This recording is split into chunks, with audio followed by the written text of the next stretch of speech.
Ալեքսանյան, այս ժամանակահատվածում քննարկեցիք, հասկացաք ինչն էր պատճառը, որ Գյումրիում ձեր կուսակցությունը պարտվեց ՔՊ-ն։ Գյումրիում քաղաքացիական պայմանագիր կուսակցությունը ստացել է առավելագույն ձայները, այսինքն մենք հիմա ունենք 14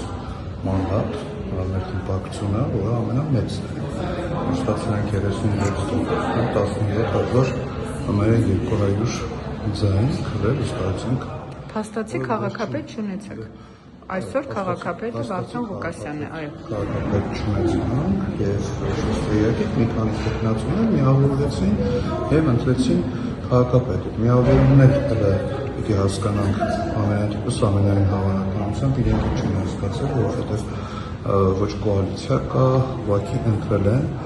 եւ պետք է հասկանանք, թե այդ աշխատանքը ինչքան է ստացվել եւ ինչքան է աշխատել։ Պարտություն, բայց ամենայն դեպս արձանագրված է, որովհետև այն տեխնացուին, որը առաջադրել էր ՔՊ-ն, չդարձավ քաղաքապետ։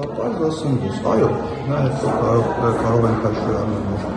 պարտություն ունենք, կարող ենք հաշվի առնել, որ հաղթանակ ունենք։ Պարտություն այն տրամաբանությամբ, որ քաղաքացիական պայմանագիր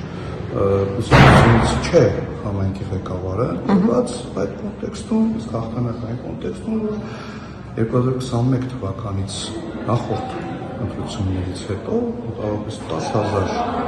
քաղաքացի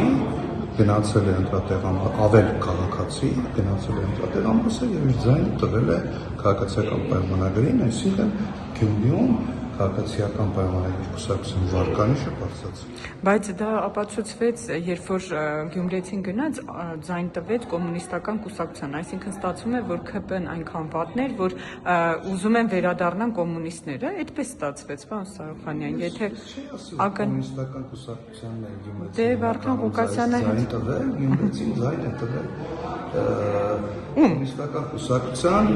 հիմնականում առաջին համարին, որ ժամանակին եղել է Գյումրու քաղաքապետ եւ բավականին հետաքրքիր բաներով աչքի է ընկել։ Դե ամեն բան արեց, որպեսզի ՔՊ-ն չգա, ընտրեց ավելի լավը Վարդան Ղուկասյանը, որը ինչ որ հարցերով կրիմինալի մեջ է եղել, տարբեր խնդիրներ է ունեցել, նախ ընտրեց։ Հիմա ամեն ինչ արել են, որ ՔՊ-ն չկա, թե ամեն ինչ, Գյումրու, թող Գյումրեցին, եթե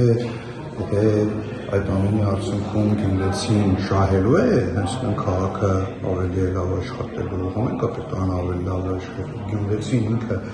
ամենօրյա իր աչքով տեսնելու է, որ քաղաքը շահել է այս ընտրությամբ, ես որևէ խնդիր չեմ տեսնում, բայց ես խիստ կասկածում եմ այդ ամենը ցույց կտա ժամանակ։ Իսկ որ վերլուծում եք, եթե դուք առաջադրվեիք, ոչ թե Սարիկ Մինասյանը, գուցե գյումրեցիները ավելի շատ ձայներ տային, ինչ եք կարծում։ Որևէ նման վերլուծություն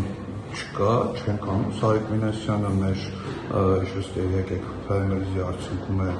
ընտրվել, վարչապետի հայտարարած պրայմերիզի արդյունքում է ընտրվել, եթե պրայմերիզի արդյունքում ես հաղթեի, ես կառաջադրվեի։